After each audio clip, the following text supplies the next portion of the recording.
Hello, Libra, and welcome to Dharma 2020 Spring Reading. My name is Eric Francis, coming to you on the 1st of May, 2020. Getting my bits lined up here. And hello, and welcome to your spring reading. A couple of opening points, one of which is that as one of the signs on the cardinal cross, whether you are Libra, Sun, Rising, or Moon, you have been under a lot of influences coming from other parts of the cardinal cross. By that I mean, it's a fairly simple idea, that everything that happens to Cancer, Aries, Capricorn, or Libra happens to you. And it happens that there has been a lot happening to these other signs on the cardinal cross, particularly a big kind of energy jump between Aries and Capricorn. And that has been and continues to be most of the kind of challenging lunacy that we are living with these days. And so this is affecting you in ways that, let's just say, bring the material home. That is a reference to things happening close to you, and also in intimate partnerships that are all very nearby in their influence. So it's not like things are happening far away. And if they are happening far away, you have the feeling that they are happening to you personally. Part of the reason for this is just from a standpoint of astrological analysis, is that the cardinal signs, and in particular events that take place early in the cardinal signs, such as your own, have a kind of a global effect, and so that includes an actual widespread global effect. I mean, we're being challenged over and over again by issues that are international in nature and that affect very large numbers of people. And then there's the feeling of how personal everything is, right? So, for example, if an illness is going around, I mean, that obviously brings a personal fear, and fear for the people around you, and so anyway, you've had a lot of this going on this year because there's been so much happening in the cardinal signs, and I want to talk about that and how to work with that, those properties, and then also take a look at where things are going. One of the places that they're going is heightened activity on the cardinal cross later in the year, and I'm not sure quite when. I'll come to that. Maybe sooner in the reading, maybe later in the reading. First, though, let's take a look at your solar chart. You can tell it's the chart for Libra because Libra gets the house with the little number 1 on it. And in each of these charts, here's Scorpios, for example, I'm largely drawing in the same patterns. There's some distinctions between different signs. Some distinctions between different signs because I'm adding certain planets for emphasis from a very large set of possibilities, but for the most part, I'm using about the same 20 factors, and the context changes. And so in astrology, meaning is context. Things don't have meaning outside of their context. In this case, the context is you. So here's the activity on the cardinal cross. First of all, you have a point called Logos in your sign early on. I bet you didn't know that. Maybe you did. Maybe You read some of the more obscure literature. And Logos is a very slow moving point. It has a 307.42 as of today year orbit. Orbits our sun. We'll come back to that because I think it's relevant and may help set a theme. And then the conjunction of Pluto and Saturn took place here on January 12th. Pholus and Quaoar are in your fourth house, Capricorn. There's a series of Jupiter-Pluto conjunctions in Capricorn. All of this is rattling your cage, basically. Then there's Chiron and Salacia, relatively new influences in Aries, but these are coming right across your from your relationship environmental angle, right? So if we consider what these houses are about, the first house is about you, and the seventh house is about the other, but the other extends into the environment. And then finally, up in Cancer, it doesn't look like much is going on up there, but there is an eclipse that's going to happen in about 6 weeks, and this eclipse fits the theme of our era. For you, it's coming through in. Does it go any higher? Yes, it does. It's coming for you in different ways. It's coming through for every sign in different ways, but a lot of what I'm seeing in these charts involves sense of direction and sense of purpose, and the choice of what to do. And so this is manifesting as many ways as there are charts. In this case, 12, but the theme is coming up over and over again.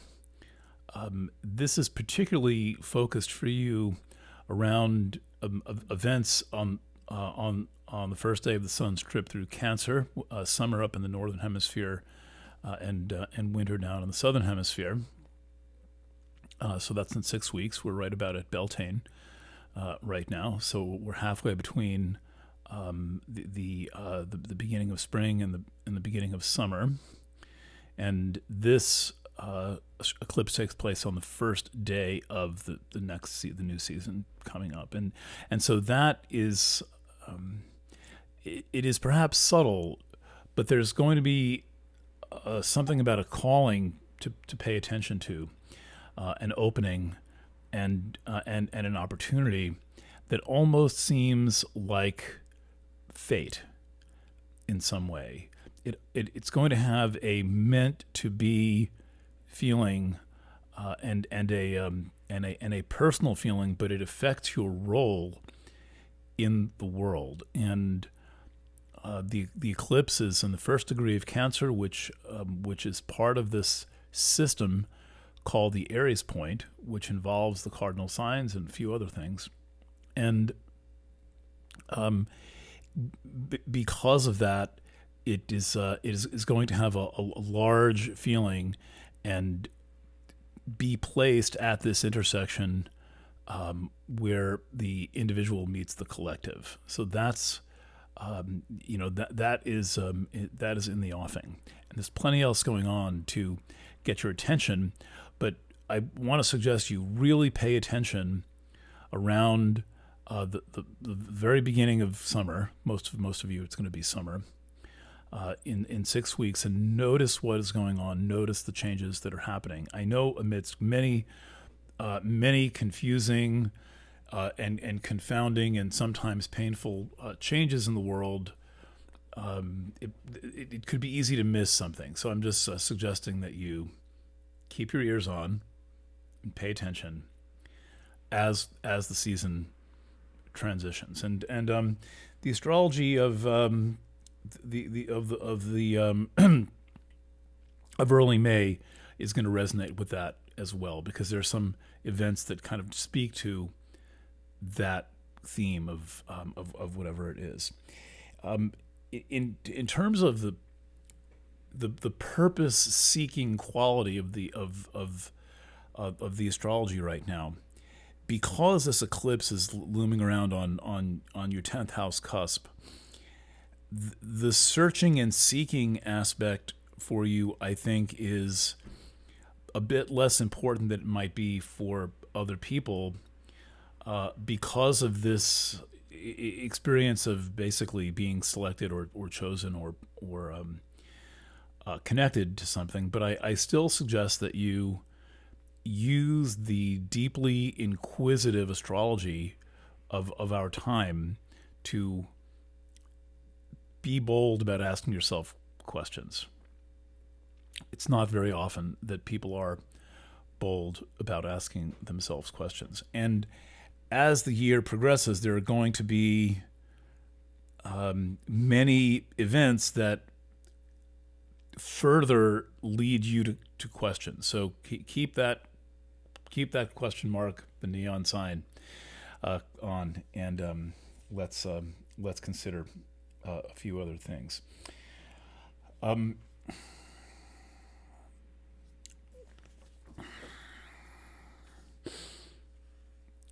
One of the most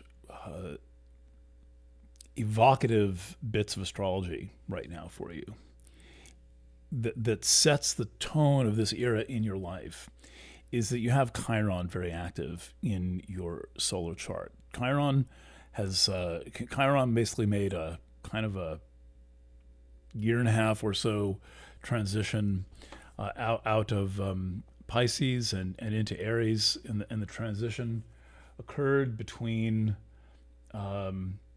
18 and 19, and then it's still warming up, and there have been some pretty big events. But what Chiron does is it focuses attention on wherever it goes, and it is in your relationship angle right now, and so you may be experiencing some real provocation in your relationships where it seems like things have come due that now need to be talked about, that now need to be brought up to the full light of awareness. Chiron will do this whether you're cooperating or not, and if you're not paying attention and not cooperating, it may seem like you just have all these problems that came out of nowhere. If you are paying attention, you may be noticing that there are that these are probably old subject matter, and clearly needs and deserves attention right now. If you're taking it on the in the best possible light, you will be welcoming of the growth opportunities presented by what amounts to a kind of a healing journey in what seems like one close partnership, but in reality, it's every relationship, and it is your relationship to the whole environment. And Chiron has a way of pointing out problems. It's one of the reasons why Chiron is not such a popular thing, and is often still either left out or misunderstood or not carefully studied. And we are seeing a lot of problems with the environment in which we're living.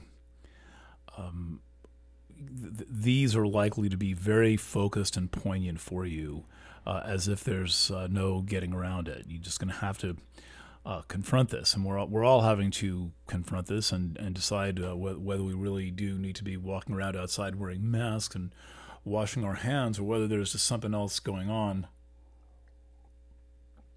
and whether there's just a lot of fear. And I suggest that on this most basic level of the physical, biological environment, that you be particularly aware. However, in the emotional environment and in the environment of your intimate situations, there's a real push to take things on a more mature level. And you're likely to be the one who has to drive this process of growing up. And you may be noticing an immaturity factor in the people around you. You may be noticing that certain elements of your psyche are contributing to that. And ultimately, you have to be responsible for the life that you live and the choices that you make and the world that you create for yourself, rather than perceiving others as being the main actor and the main precipitating factor. It might seem that way. It's certainly likely to seem that way much later in the year, even though the year is going pretty quickly. But while there's some, while you can still say the words much later in the year, today's probably the last day. About 5 months from now, let's see, it's May 1st. 4 months, 4 months and a few days, 4 months and a week from now, Mars stations retrograde in this house of relationships. Now, before Mars stations retrograde and does an approximately 2-month retrograde, Mars will be there. So Mars gets into Aries in early July, and then basically spends the next 6 months in Aries. And this is an angle of your chart, this 7th house angle. I mean, in fact, this whole Western hemisphere, but especially the 7th, is very sensitive to influences, and things can seem larger than they are, and Mars can be provocative. And the way I'm reading this is, I like to use markers in time as a way to gain an understanding that what occurs between July 10th and 20th, before the retrograde begins, will say a lot about what you need to be working with during the retrograde. So Chiron has a way of being a forerunner. Chiron is often predictive of situations and problems before they manifest, and can help us find the weak link in a relationship or in a situation. And I suggest that you be attentive to little system failures as they happen, and attentive to your responses to people as you actually have them, rather than setting them aside in some way, or not consciously registering them, but you really notice what is going on in your relationships. The combination of Mars and Chiron so close to your 7th house may be indicative of a kind of an exaggeration effect, but the exaggeration is there to help you actually see what you might have missed otherwise. There's another I consider to be important factor present in the 7th house for you, which is this little thing with this glyph that I made up for it called Salacia.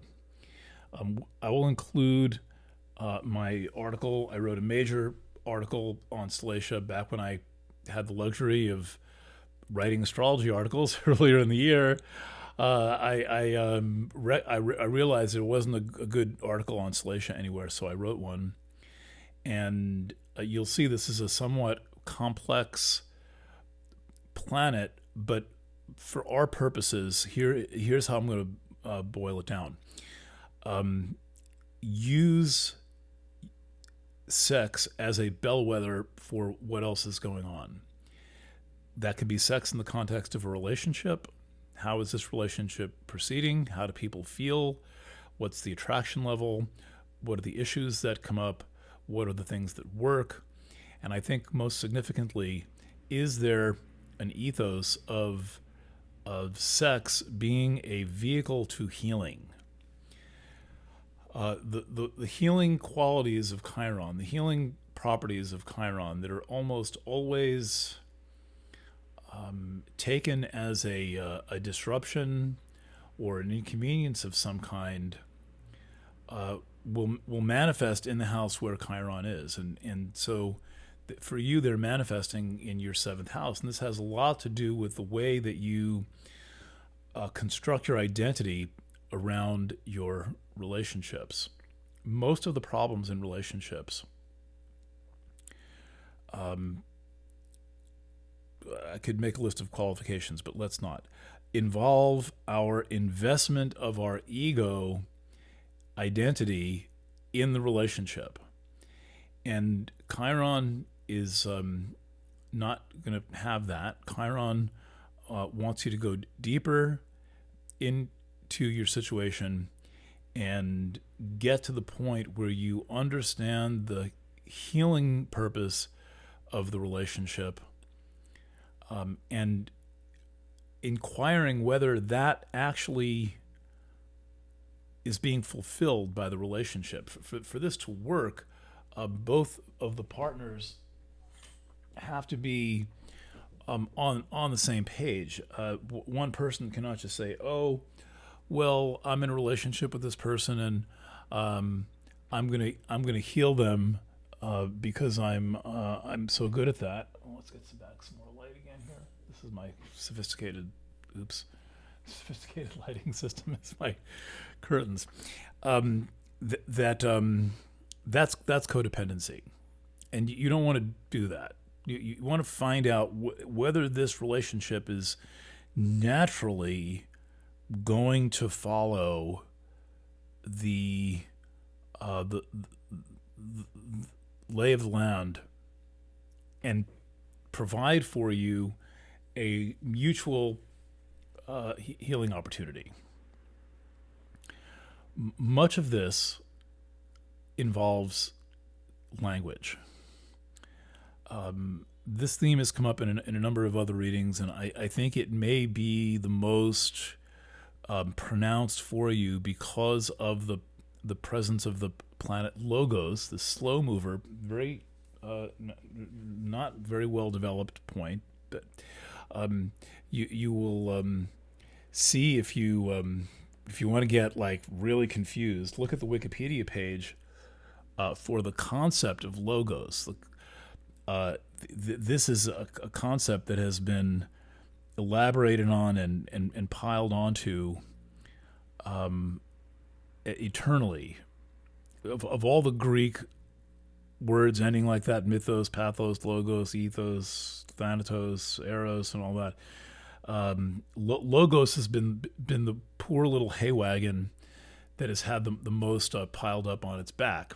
And we could cut to the chase and say that it's the root of language, and it's the root of the word logic.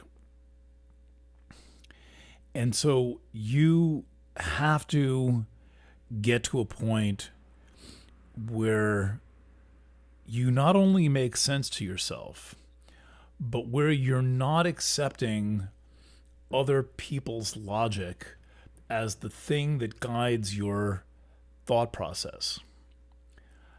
The chances are that other people's logic begins and ends with your parents, potentially, most prominently, your mother. There's a big problem with the mother's logic as imposed upon children. If you are a mom, you might consider this and look from your child's point of view, who's trying to make sense of what you're saying and fit it into their own cosmology in some way.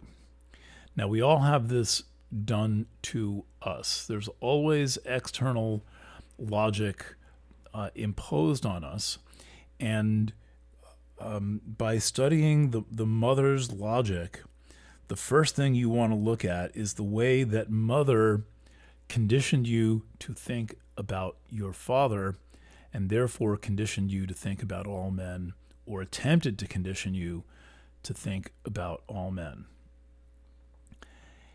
as you map out the logic of other people that was imposed on you, you will invariably begin to start to map out your own logic. You will begin to explore your concept of what is real and what is relevant and what is meaningful and what makes sense to you in your own terms. It is vitally important that you be good at this, which is going to take some practice, and that you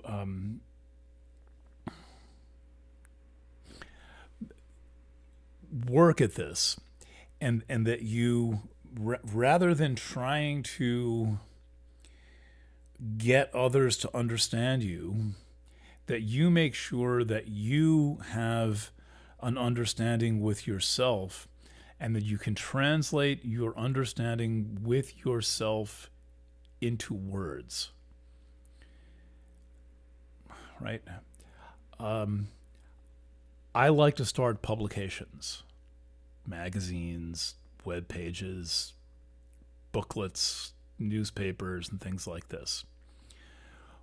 One interesting exercise that I have had a couple of times has been to write down the editorial policy or the charter of the organization. In the exercise of writing things down and communicating them within words, I get a look at what I'm thinking, and then I start to see the gaps in my thinking. Once I see the gaps in my thinking, I can start to fill them in and build out a logical framework that sets the ground rules down. And these ground rules at Planet Waves exist, and anyone can read them. They're available, and people who work with me can read them, and customers and readers and all that can read them. As a individual, you need a similar thing, a constitution that talks, for example, about how you go about finding out who you are. What is the role of relationships in your life? Why do you even want to be in relationships? What are your bottom lines? What is the thing that you need the most? What is the ultimate deal breaker for you? All of these are crucial things to have in your own language so that you can tell when they're in some way being violated. This retrograde of Mars, which I'm counting as spanning from early July through early January 2021, is going to have some provocative moments, and you want to understand your boundaries and your limits before any of those come up, and also give an honest assessment of your situation to yourself. Let's talk about a couple of things that are going on in the air signs, and we'll end with Venus retrograde. I do love sunlight. You just have to work with it. I don't want to like sit under studio lights of any kind. It's just much more beautiful. Okay. So two major points in the air signs. First of all, activity is moving from a lot of Mishigas in Capricorn, a big dog and pony show is continuing to go on, and then it's the action is moving into Aquarius. So Saturn's now in Aquarius, then Jupiter's going to end up in Aquarius, and then Pluto in a few years, not too long, is going to end up in Aquarius and focus the issues that we're seeing now. There's a long list of issues that are coming up now that I've got on my list of Pluto and Aquarius issues. Issues like apps that contact trace, where you can be in some way held liable or subjected to some prosecutorial action for merely having encountered somebody who allegedly has tested positive for SARS-CoV-2. Cameras, uh, um, digital microchips, AI plasma, microwave tattoo, no, the ultraviolet tattoos being imprinted in people to prove that they had their little receipt for the vaccine, right? All of these things and 5G are rumbling around now, but by the time Pluto arrives in Aquarius, beginning in 23, it's going to seem completely out of control. And so while you're making your editorial policy, I suggest you make a policy of how you really feel about having injections or mandatory, compulsory injections, how you feel about being tracked by way of your phone now that there's some kind of supposedly compelling government interest to have people follow to your phone and knock on your door looking for you. Just as a matter of personal commentary, I am doing my best to train myself to leave my phone home, and I also may get a second device of some kind that's not really traceable. So you have to ask yourself how far you want this all to go. I would propose a boundary for you that when it ceases to be creative and in some way creatively inspiring, forget it. The tools that are, to call them tools is a kind of a compliment, but using another McLuhan term, the environment of services and disservices, that's the medium.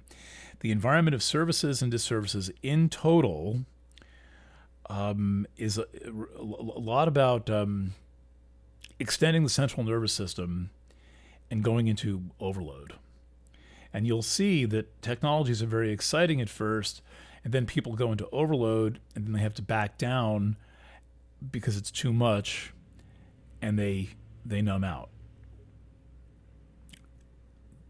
What Marshall says is that the artist is the one who can handle the tools without becoming overwhelmed and having to back down, without needing to numb out or to cut off. And I say this in particular because Saturn is entering this creative zone of your chart. And that's the fifth house, which for anything Libra-ish is Aquarius. The fifth place from Libra in this archetypal chart known as the solar chart, the big chart in the sky, that doesn't require place or time or anything like that. Just the concept of Libra is a full circle. That's this. See that? Huh? Isn't that nice? This is a round language. Isn't that beautiful? Fifth place is Aquarius, and that's where you have the artistic breakthroughs and the adventures and the and probably the best sex. The thing to remember about yourself is because sex is going to come up so much that it is profoundly important that you be able to connect on the intellectual level with anyone that you're sexual with.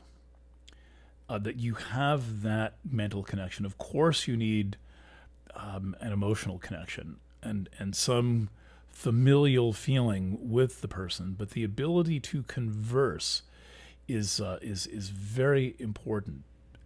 And for you to do that, you first need to get your language in order with yourself.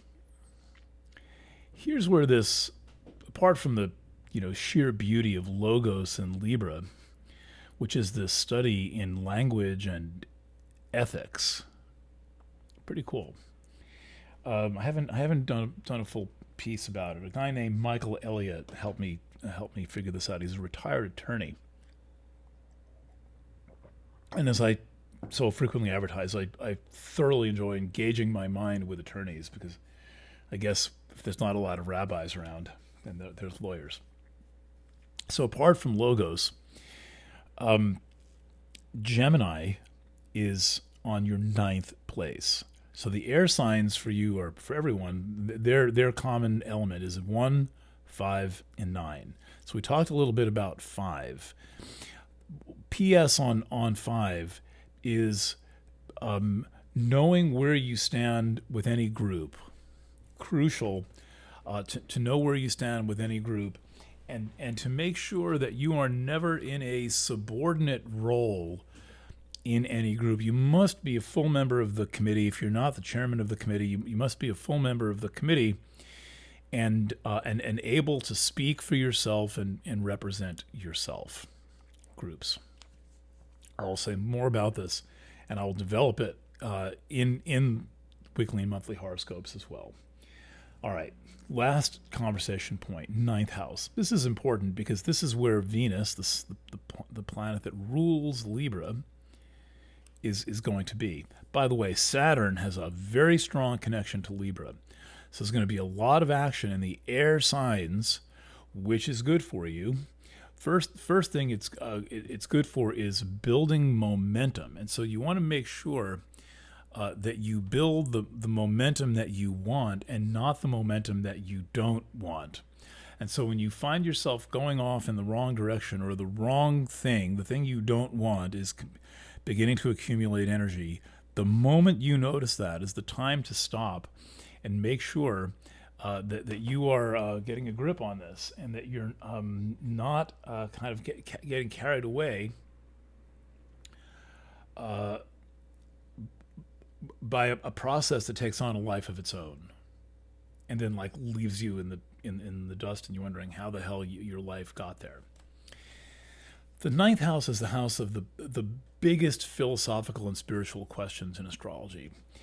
It was originally the house of the church. That's not that exciting. The church used to play a lot more important role in people's lives, but today the ideas of religion and spirituality or play the roles in most people's lives. Yes, there's a lot of culty shit going on in Dominionist Christianity. I keep meeting the people who are recovering, and so you want to watch the influences of religion for sure. And in particular, what the influences of religion taught you about women and about sex, and if you are a woman, about yourself, particularly in the assessment of women as sexual. This is a deeply contentious issue. Everybody wants to jump in on this, whether we're talking about the feminist movement or the fundamentalist Christians or lots of things in between them, to define ideologically for us what a woman is supposed to be. And if you're a woman, this, which you probably are, this means you. And I want to encourage you to use this Venus retrograde as a self-study tool, as a self-study process to understand what it is that religion has falsely taught you about yourself, because this is not true information. All of the major religions, with the possible exception of Hinduism, but it too is a hot mess in a lot of ways, diminish the importance and the role of women, and often the way that is done is through aspersions cast on the natural, inherent, innate sexuality that is purely female. Male sexuality and female sexuality are different things. Men and women can have plenty in common with one another, but when you get to that level of the emotional, biological nexus, as far as I can tell from years of careful observation and study and working with people and participating in some fairly unusual experiments, women have something that men don't have. And when we talk about misogyny and institutional misogyny, the thing that we're talking about is that special quality that women have being concealed, banned, prohibited, taken away from, punished for. And so my meta take on this Venus retrograde is about understanding what you were told about your sexuality, and then actually understanding your sexuality and noticing where the two do not converge, and maybe a couple of places where they might. To do this is going to require going into uncomfortable territory. It can be uncomfortable territory with yourself, with a partner, with your family, in therapy, in healing. You're going to need someone who has not got a vested sexual or monetary interest in you, unless you're just their client, to be a sounding board for this.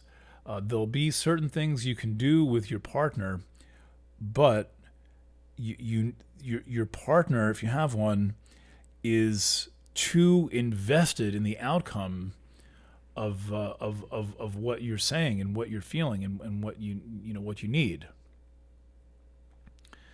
And so you therefore need to be able to have honest conversations with people who are not going to go into reaction if you question whether you want to be in a relationship, or you question your sexual orientation, or you question whether you're really monogamous and you want to be polyamorous, you question whether you want to do domestic partnerships at all.